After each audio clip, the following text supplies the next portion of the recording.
I have a favor to ask. Everyone who listens to these podcasts, I am asking that you would subscribe to the Gazette, our new digital magazine. It works on all devices and is guaranteed to give you hours of great entertainment. If you're listening to any of our podcasts, please go to oldtimeradiodvd.com and subscribe. Give it a few issues. If you don't like, simply unsubscribe. But I know that you're going to love the Gazette. oldtimeradiodvd.com to subscribe. You'll be glad you did.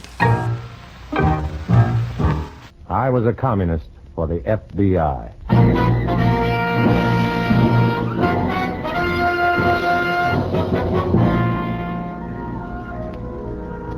Starring Dana Andrews in an exciting tale of danger and espionage.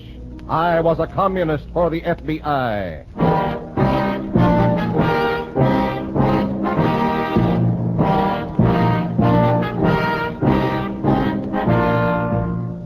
The story you are about to hear is based on the actual records and authentic experiences of Matthew Cvetic, an undercover agent of the Federal Bureau of Investigation, who for 9 fantastic years lived as a communist for the FBI. Here is our star, Dana Andrews, as Matthew Cvetic, undercover agent. Communists, as I learned over a period of 9 miserable years, are particularly fond of children. Young minds are so susceptible to red poison. But some kids don't know what they're supposed to be susceptible to. And, as in this story, even the Reds can't convince them. In a moment, listen to Dana Andrews as Matthew Cvetic, undercover man.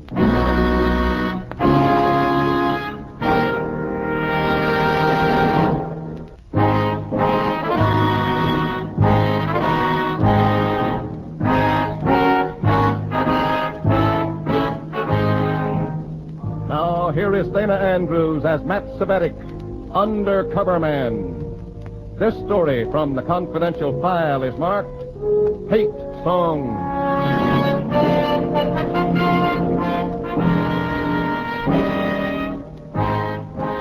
I was alone for a change.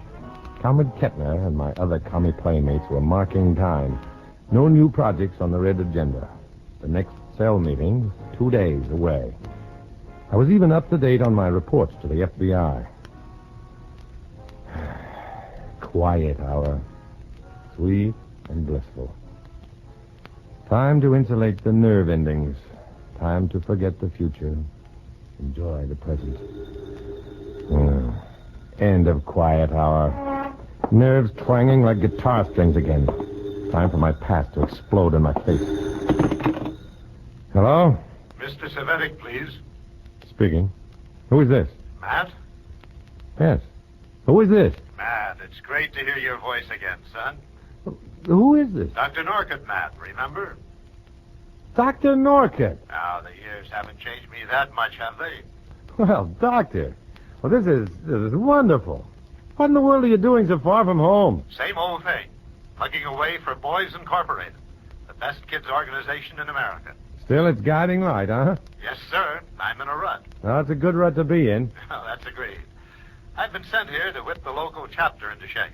How'd you like to help me? Me? Why not? You were an active recruiter back home, you know. One of the best supervisors Boys Incorporated ever had. Well, that was years ago, Doctor. Well, years haven't changed you, have they, Matt? Have dinner with me tonight, Matt. Let me tell you about our plans. Well, tonight Well, tomorrow, then, and no arguments. And I want to hear all about your life and times since I saw you last. Dr. Norcott, #1 booster for Boys Incorporated, a nationwide organization dedicated to the welfare and cultural and physical development of American kids. Years ago, I'd helped the doctor organize our hometown chapter. Years ago, when red was just a color, and undercover meant a good night's sleep. Yes, sir, Matthew. You were an eager beaver in those days, all right. I confess I enjoyed every minute of it, too. Now, tell me, what are you doing with yourself these days? Oh, same old thing. Well, never mind about me. Boys Incorporated is much more important. What are all these big plans of yours? Well, our chapter here has been rather slow in growing, Matt. We need more boys, more interest. And most important, we need more adults who'll be willing to work with the youngsters, help the organization in general. We sure could use you, Matt. I'd love to do it, Doctor, but the way my time is split up now, Oh, nonsense. There's always some time. I'm afraid not, Doctor. Come on. Where? I'm going to convince you that it's worth your time. Well, Dr. Nork... Come along and no arguments, Matthew.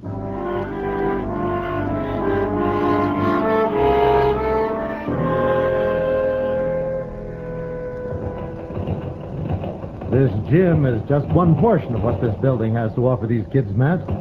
Look at that little guy punch that bag. Just a few months ago, he was doing that to other kids on the street. Come on, I'll show you the rest of this place.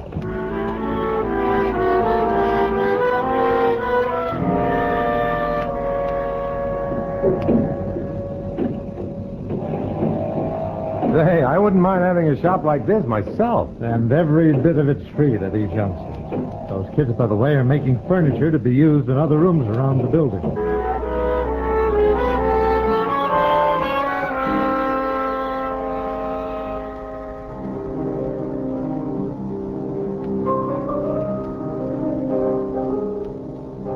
This is just one of our music rooms, Matt. Who's the boy playing the piano? Pretty good, isn't he? He's tremendous. He'll be giving a recital for us one of these days. He's good on the low hurdles, too. And the high jump.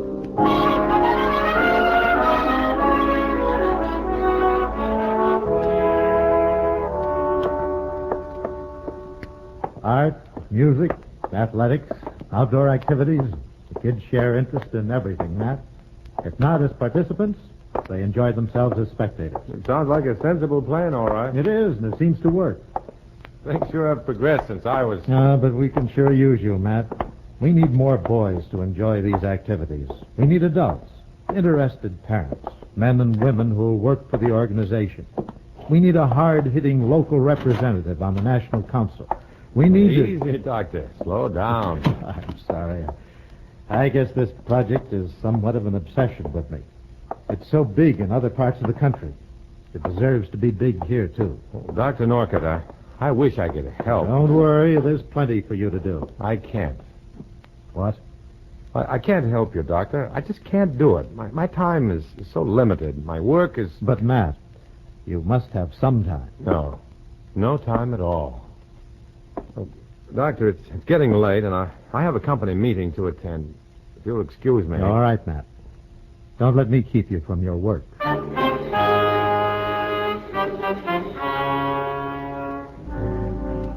Company meeting, of course, meant cell meeting. And that was still a day away. But how could I tell Dr. Norcutt that my business was treachery? My colleagues were commies. Only the FBI knew why I was doing it. But I couldn't tell Dr. Norcutt that. The next night, the Red Clan gathered at the home of our cell leader, Comrade Kettner. I was in for two surprises this evening, one of them almost pleasant. The other, true to commie form, unpleasant. Well, comrades, you think it's about time we got this meeting underway? I just as soon listen to that piano, Kettner. Who's playing? Oh, that nephew of mine. Leo! Leo! Don't stop it, it's fine. Leo, come in here. We haven't time to cater to your bourgeois taste for culture, Cvetic. What are you calling me, Uncle Jack? Yes, come in here. That was surprise number one.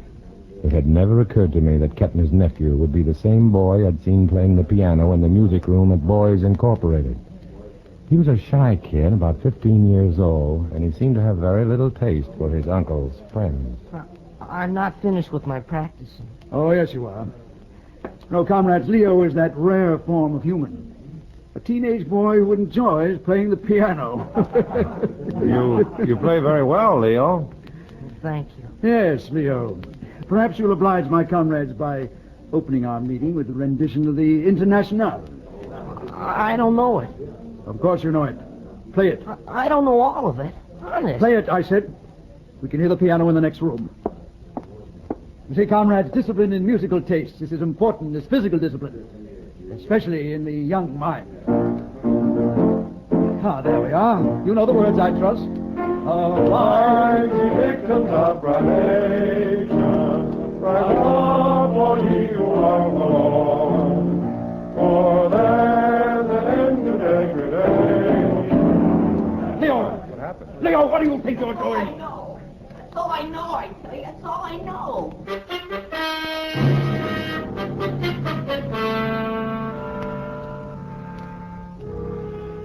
It wasn't a pretty scene, but it takes more than that to embarrass communists. In a matter of moments, Leo was forgotten, and Comrade Kettner was setting the stage for surprise number 2, the unpleasant one. Now then, Mr. Cvetic, would you mind telling us what you've been doing with yourself these last 2 days? What? I don't understand what that... Well, you were seen in the presence of one Dr. Norcott yesterday. You had dinner with him. You went with him to the new headquarters of Boys Incorporated. Yes, that's right, I did. Well, Boys Incorporated stands for everything alien to our exalted cause. I think an explanation is due. Dr. Norcott happens to be an old friend of mine, Comrade Kettner. I see. Mm-hmm. And you and he are old friends, eh? Yes. In fact, he even asked me to help him recruit for that decadent organization of his. Naturally, I refused. You refused?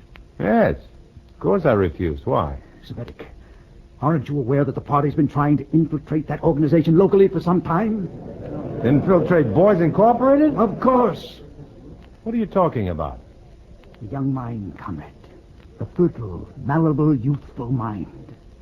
If we can place our comrades in key positions throughout that organization, we have access to those minds. Now, just a minute. How do you expect to infiltrate that type of... Simple, comrade, simple. Through your friendship with Dr. Norcott. Now, you say that he asked you to recruit for him. Good. You do just that. Every cell member here with an eligible child will see that that child becomes a member of Boys Incorporated. Now, look, Kettner. I've already told Dr. Norcott that I wouldn't be able to... changed your mind, Cvetic. You'll recruit us. I must confess my nephew is already a member of Boys Incorporated. His mother seems to approve of it. Now I can make it serve the party. Suppose we do get into the organization, Kettner. What good can it do? How can we change the setup to suit us? As I understand it, Boys Incorporated has a national council consisting of adults who represent local areas, the policymakers. Now, with a little planning, comrades, we can spearhead a drive to get me elected to the National Council of Boys Incorporated. What's the matter, Cvetic? Don't you approve? I tell you, it's ridiculous. Dr. Norcott is your friend, Cvetic. He's asking you to help him. It's the least you can do for a friend.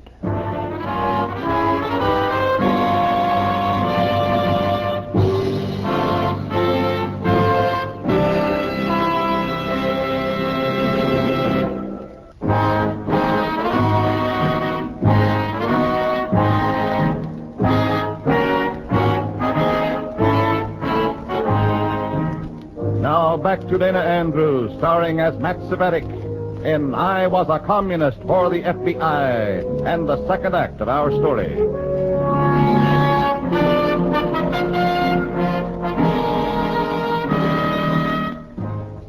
The commie parasites were at work now, determined to drain every drop of decency from a great organization.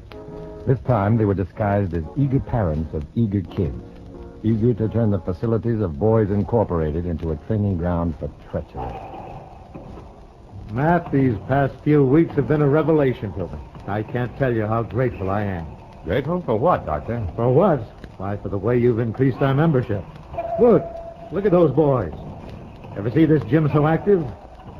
Wonderful youngsters. And their parents, and especially fond of that Kettner fellow. Wonderful worker, Matt. Diligent, sincere. Yeah, Kettner's terribly sincere. I've already spoken to him about running for the National Council. What? As our local representative. He seems quite willing. Doctor, you don't want Kettner on the National Council. He's just not... He's ideal for the job, Matt. What's more, the other adult supervisors agree with me.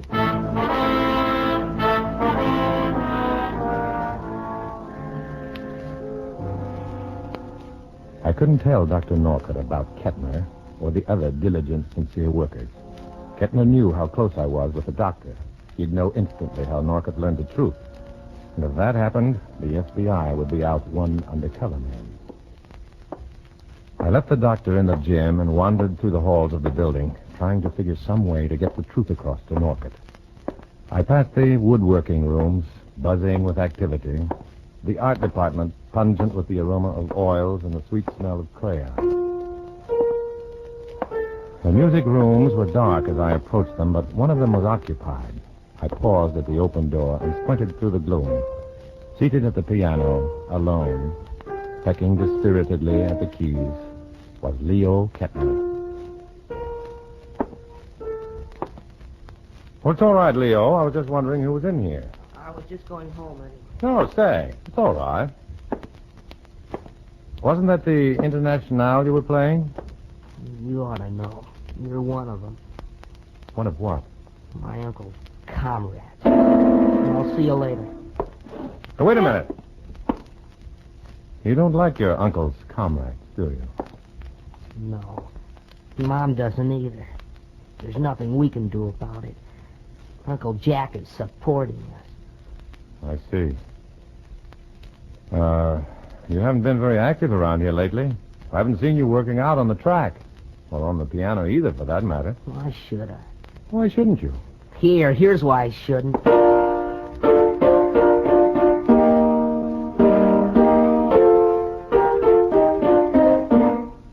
That's why. You and Uncle Jack and your comrades all over the place. Dr. Norcott doesn't seem to mind. I know.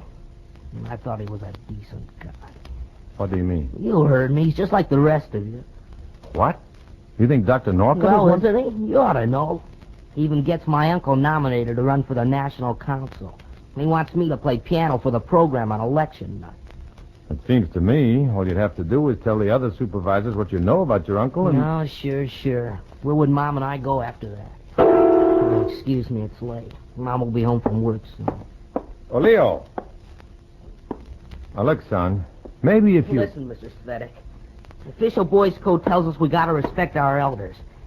But it doesn't tell us how to respect communists. So leave me alone.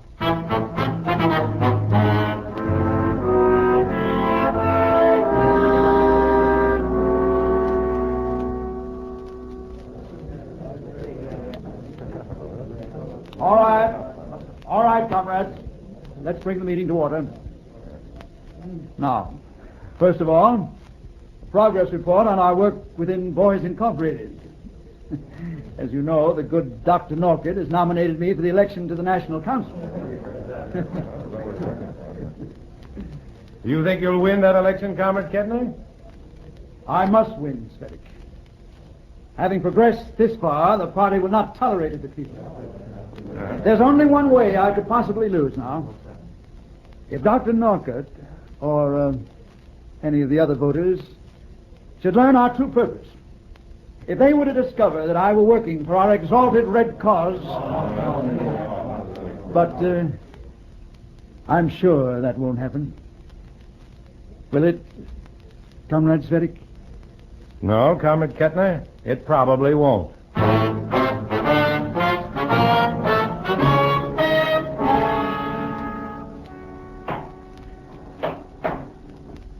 How does the stage look to you from here, Matt? That's very impressive, Doctor. Yes, sir. I hope this auditorium will be full tomorrow night, Matthew. You really expect that big a turnout? For our first election, I should say so.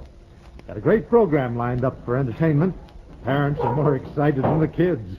How excited are they about Kettner? They love him. May even be a unanimous vote. Hmm. Incidentally, you know how sulky young Leo Kettner's been lately? Leo? Yes, he's been kind of upset. One of his adolescent moods, I guess. A lot of talking. But I finally convinced him to give a piano recital as the climax of the program. Oh? Well, that's fine. He didn't give you any clue to his moodiness, did he? Oh, he'll be all right. Between him and his uncle, it'll be an all-Kettner show. The Kettner steamroller was the red steamroller. But Norcott and the voters were colorblind. There had to be some way I could throw the commies off their course.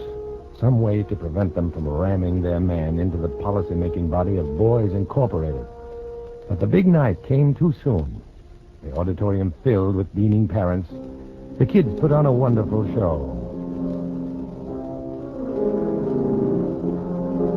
Even as young Leo Kettner finished his first encore, had not found a way to stop the Reds.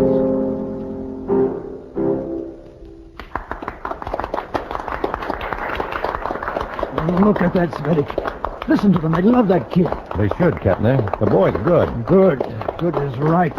Good for us, good for me, and good for the party. But when he leaves the stage, the voting starts. And the Kettner name will be uppermost in their minds.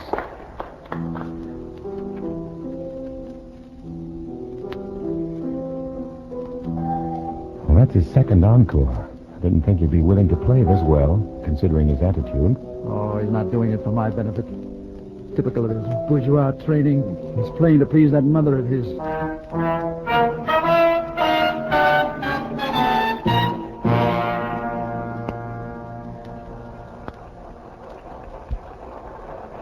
That was Leo's second encore. Now the balloting was certain to begin. Too late for me to block the calming advance. Too late for me to... Wait. They won't let the boy leave the stage. He's vowed 3 times, 4 times, but they insist on another encore. The poor kid looks confused, bewildered. He's pausing in the wings. It's obvious that he's not prepared for another encore. He doesn't seem to know exactly what to do. If I could get to him before the applause fades away. If I could get to him before he begs off completely. If I could only reach him now. Now.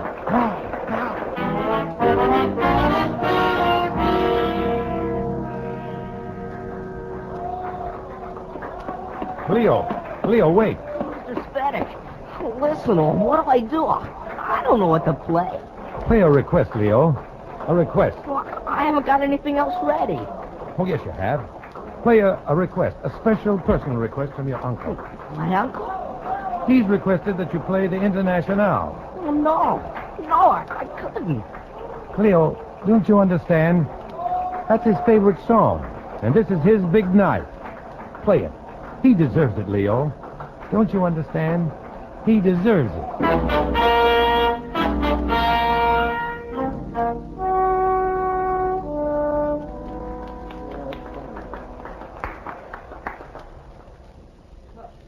Ladies and gentlemen, I sure am grateful for all that applause. For my final selection tonight, I'd like to play, well, it's a special request from my Uncle Jack. This number, it's Uncle Jack's own personal favorite. The song he likes best of all. I'm playing it for you and for him.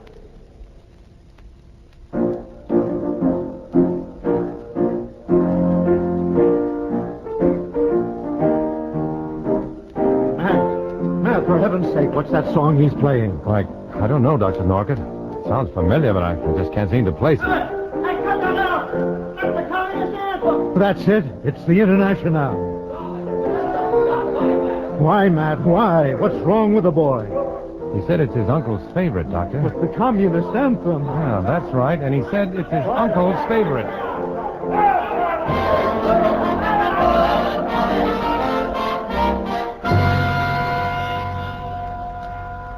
It worked all right.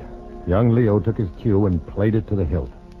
When the excitement died down, Comrade Kettner had vanished from the hall. Other seats were empty, too. Seats that had been occupied by other commies. The Reds didn't stay to witness their denouncement and defeat. But Leo didn't stay either.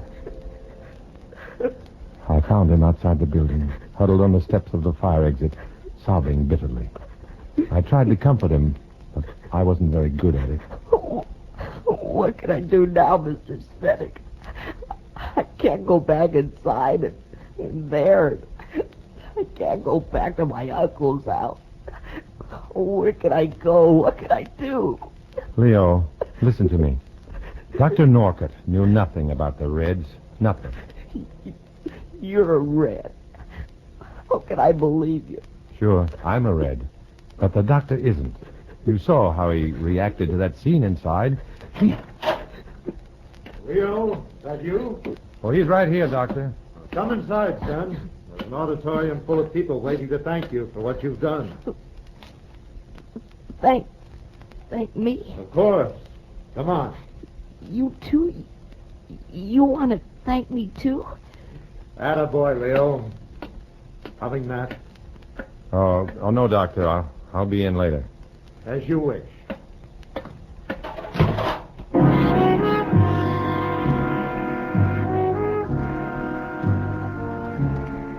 It was over now. The red steamroller had flattened its own crew of commies. Kettner was called out of town by party officials with sinister suddenness. Boys Incorporated saw that Leo and his mother were cared for, and I just walked away. I left a good friend and a part of my past behind me, and just walked away. It's easier to walk without friends, without memories, when you walk the red, red road. When you walk the road alone.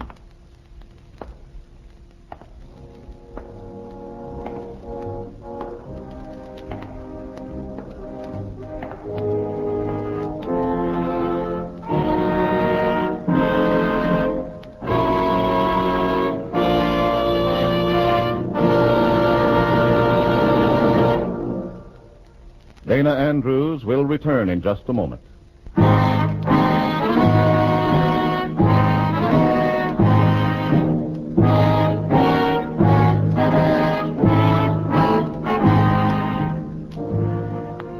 This is Dana Andrews reminding you that there's an additional state in this union of ours, the state of mind known as freedom. Its borders extend as far as the mind of man. Its constitution is the Bill of Rights. Its chief executive, you. In the story you just heard, names, dates, and places are fictitious to protect innocent persons. Many of these stories are based on incidents in the life of Matt Cvetic, who worked undercover for the FBI. Next week, another fantastic adventure. Join us then, won't you?